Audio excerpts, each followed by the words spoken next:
নমস্কার, টিভি9 বাংলায় আপনাদের স্বাগত জানাই। তিনটে নিউজ রুম লাইভ, অত্যন্ত গুরুত্বপূর্ণ খবর উইথ লেটেস্ট আপডেট আপনাদের সামনে তুলে ধরবো। স্টুডিও থেকে আমি শুভজিৎ রয়েছি আপনাদের সঙ্গে। দুপুর 3টায় নিউজ রুম থেকে আমি দীপ রয়েছি আপনাদের সঙ্গে। শুভজিৎ এবং দীপের সঙ্গে, এবং অবশ্যই আপনাদের সঙ্গে নিউজ ডেস্ক থেকে আমি রাজা।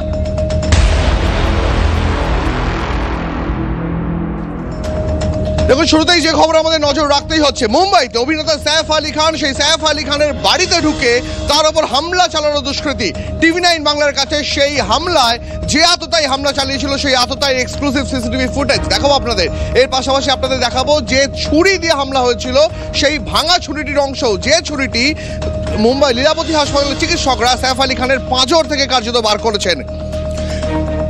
মধ্যরাতে 1:37 সাইফ আলী খানের বাড়িতে ঢোকে সেই দুষ্কৃতী, বেরোয় রাত 2:30-এর পরে। 1 ঘন্টারও বেশি সময় সেই সাইফ আলী খানের ছেলের বেডরুমে, ছোট ছেলের বেডরুমে সেখানে ছিল সেই দুষ্কৃতী। এখন প্রশ্ন উঠছে, সাইফ আলী খানের মতো একজন অভিনেতা যিনি একেবারে সিসিটিভির ঘেরাবন্দি, পাহারার ঘেরাবন্দি একটা আবাসনে থাকেন, সেখানে কিভাবে এই দুষ্কৃতী ঢুকলো? এখনো পর্যন্ত আমরা খবর পেয়েছি একজন সন্দেহভাজনকে আটক করে বান্দ্রা থানায় জিজ্ঞাসাবাদ করা হচ্ছে।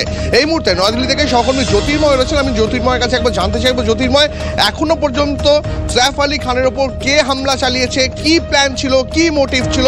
মুম্বাই পুলিশ তার স্পেশাল যে টিম নামিয়েছে, এখনো পর্যন্ত তাদের কাছে এই বিষয়ে কি আপডেট রয়েছে? দেখো, প্রায় 35টি টিম গঠন করে এই ঘটনা তদন্ত হচ্ছে, এবং এই তদন্ত কয়েকটি পার্টে হচ্ছে। তার মধ্যে একটি পার্ট একেবারে সাইফ আলী খানের বাড়ি কেন্দ্রিক, অর্থাৎ তার বাড়ির যাবতীয় সিসিটিভি ফুটেজ কালেক্ট করা হয়েছে। বাড়ির ভেতরের অংশের সিসিটিভি ফুটেজ, যার মধ্যে যে আমরা দেখেছি যে সিঁড়ি দিয়ে বা ফায়ার এক্সিট দিয়ে এই ব্যক্তি নেমে চলে যাচ্ছে, বাড়ির বাইরে সিসিটিভি ফুটেজ, এবং তার পাশাপাশি বাড়ির যারা পরিচারিকা বা সদস্য রয়েছেন তাদের জিজ্ঞাসাবাদ করা হচ্ছে। তদন্তের আরেকটি পার্টে এই ব্যক্তির ব্যাকগ্রাউন্ড জানার চেষ্টা চলছে। ইতিমধ্যেই এই ব্যক্তিকে গ্রেপ্তার করা হয়েছে, এবং সেই ব্যক্তি কিনা তার অফিসিয়াল পুলিশ কনফার্মেশন এখনো পর্যন্ত আমাদের কাছে আসেনি। ফলত তার জিজ্ঞাসাবাদ থেকে কি উঠে আসছে এবং পুলিশের কি বক্তব্য, সেই দিকে এই মুহূর্তে আমরা সব থেকে বেশি নজর দিয়ে অপেক্ষা করছি। এর পাশাপাশি যেটা গুরুত্বপূর্ণ বিষয়, তা হচ্ছে এই ব্যক্তির নেপথ্যে কোনো গ্যাং বা অর্গানাইজেশন রয়েছে কিনা। গতকাল মুম্বাই পুলিশ হঠাৎ করেই কোনো রকম তদন্তের আগে তারা একটি খোলা সার্টিফিকেট দিয়ে দেয় যে এই ঘটনার অভ্যন্তরে কোনো রকম অন্তর্ঘাত নেই, এই ঘটনা শুধুমাত্র নিছক একটি ডাকাতির চেষ্টার ঘটনা, এবং এই ঘটনার সঙ্গে কোনো গ্যাং অর্থাৎ লরেন্স বিষ্ণই গ্যাং বা কোনো সন্ত্রাসবাদী সংগঠন তাদের কোনো হাত নেই বলে একটি প্রায় সাদা পাতায় সার্টিফিকেট তারা লিখে দেয়। কিন্তু যে প্রশ্নগুলি উঠে আসছে, যে ঘটনাক্রম আমরা দেখতে পাচ্ছি, তাতে কিন্তু প্রাসঙ্গিকভাবেই প্রশ্ন উঠে আসছে যে গত কয়েকদিন আগে আমরা দেখেছি যে সালমান খানের বাড়িতে গুলি চলল, এবং তার থেকেও বড় কথা যে সিসিটিভি ফুটেজে এসছে, যা নিয়ে সব থেকে বেশি চাঞ্চল্য, শাহরুখ খানের বাড়ির বাইরেও ঘুরতে দেখা গিয়েছে সন্দেহভাজনকে। যদি তোমাকে একটু থামাচ্ছি, আমার একটা প্রশ্ন ছিল। দেখো, আমরা ছেলেবেলায় দেখতাম মানে মধ্যবিত্ত বাড়িতে একটা রেওয়াজ থাকতো, শেষ বেলায় যে বার দরজায় যে তালা পড়তো, হেড অফ দ্য ডিপার্টমেন্ট খাটের তলা, দেরাজ, এইসব পাশগুলো দেখে নিতেন। আমি জানি না এখন সেই প্রথা রয়েছে কিনা বাড়িতে বাড়িতে, কিন্তু এখানে ভেস্টিবিউল পর্যন্ত না হয় সেই আততায়ী পৌঁছলো, কিন্তু সে তার বেডরুমের ভেতরে ঢুকলো কিভাবে? তার জন্য তো বাড়ির যে দরজা সেটা তো লক থাকে সাধারণত। একদমই ঠিক। এই প্রশ্ন থেকেই কিন্তু অন্তর্ঘাতের সম্ভাবনাটা আরো বেশি করে তীব্র হয়ে উঠছে। কারণ কি, যে ফ্ল্যাটে তিনি থাকেন সেই ফ্ল্যাটটা হচ্ছে 11th ফ্লোরে। যদি 11th ফ্লোর পর্যন্ত পৌঁছতে হয়, প্রথম যে কম্পাউন্ড, সেই কম্পাউন্ডের ভেতরে ঢুকতে হবে, এবং সেই কম্পাউন্ড কিন্তু কোনো একটা হাটখোলা দরজা দিয়ে কেউ একজন হেঁটে ঢুকে গেল এমনটা নয়।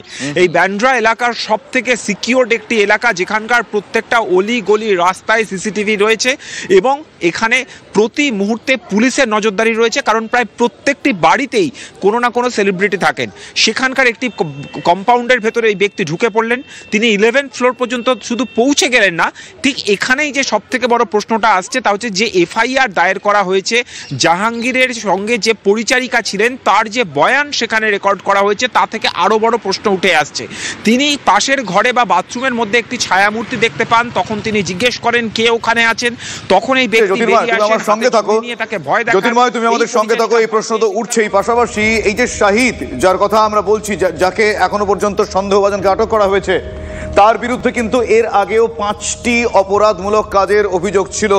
অন্যদিকে বান্দ্রা থানায় জিজ্ঞাসাবাদ করা হচ্ছে আরও একজন যুবককে। সৈফ পত্নী করিনার বয়ান রেকর্ড করেছে পুলিশ।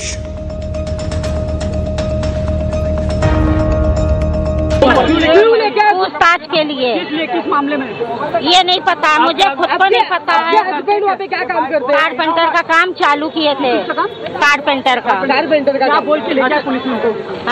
क्या बोल के पुलिस? नहीं बोले, पुलिस नहीं बुलाई थी। बोल रहे ना पुलिस नहीं बुलाई थी। पुलिस को लेके लेने आई थी वहाँ पे? पुलिस नहीं, ना मेरे घर पुलिस आई, ना मैनेजर आया, ना पुलिस आया। फोन आया था, फोन पे हम लोग मेरे आदमी गए थे, जब किए इन्होंने तो डर किस बात की, तो इसके वजह से चले गए थे। मेरे 5 कारीगर वहाँ पे हैं पूछताछ के लिए। मेरे अब्बा को लेकर आए। क्या करते हैं आपके अब्बा? फर्नीचर का काम करते। फर्नीचर का। कितने दिन से वहाँ पर काम पर जा रहे थे वो जिस दिन काम शुरू किया उसके दूसरे दिन रात में किसी ने ऐसा किया है। अच्छा, ऐसा हुआ है? काम करते थे। हाँ, ये जो आरोपी का फोटो वायरल हो रहा है, वो क्या आपके अब्बा के साथ कभी आता है? नहीं वो कोई दूसरा कर रहा है। वो कोई दूसरा कर रहा है, मतलब मौके का फायदा उठा लेगा कि मेरे अब्बा के पर फंसा दे। ऐसा लोग ने करे। और कितने लोग काम करते? 5 जन काम करते हैं। मेरे अब्बा 5 जन का काम। किसने बुलाया है? हाँ, जितने 15 साल से 10 साल से जो उनके वहाँ घर पे भी काम करे नौकर लोग, उन लोग भी है। और भी मेरे अब्बा के जो है सब जन है वहाँ पे। দেখুন, আমাদের মতো দেশে খুব সাকসেসফুল যারা ফিল্ম স্টার প্রথম সারির এবং যারা ক্রিকেটার, তাদের থেকে বড় সামাজিক স্তরে তাদের থেকে বড় ভিআইপি হয় না। শোনা যাচ্ছে সূত্রের খবর যে যারা সৈফ আলী খানকে মারতে চেয়েছিল তারা নাকি শাহরুখ খানের বাড়ির সামনেও রেকি করেছিল।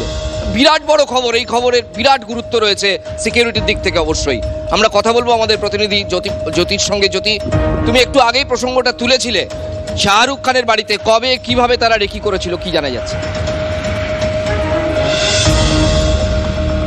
দেখো, গত 2 দিন আগে এই সন্দেহভাজন ব্যক্তিকে ঘুরতে দেখা গিয়েছে এবং যে ব্যক্তিকে আমরা দেখতে পাচ্ছি যে সৈফ আলী খানের বাড়ির সিঁড়ি দিয়ে বা ফায়ার এক্সিট দিয়ে নেমে যাচ্ছে, সেই ব্যক্তির আদলের সঙ্গে, মুখের আকৃতির সঙ্গে শাহরুখ খানের বাড়ির সামনে যে ব্যক্তি ঘুরছে তা কিছুটা মিলছে। আর ঠিক এই জায়গা থেকেই সন্দেহ দানা বাঁধছে।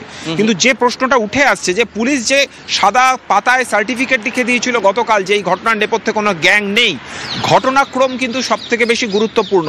তার কারণ যে কথা আমি কিছুক্ষণ আগেও বলছিলাম, বাবা সিদ্দিকী খুন হয়ে যাওয়া এবং তার পরবর্তী ক্ষেত্রে শাহরুখ খানকে শাসানি এবং সালমান খানকে হুমকি দেওয়া লরেন্স বিষ্ণইয়ের গ্যাংয়ের, এবং সালমান খানের বাড়ির সামনে গুলি চলা এবং তার পরবর্তী ক্ষেত্রে সৈফ আলী খানকে স্ট্যাব করা।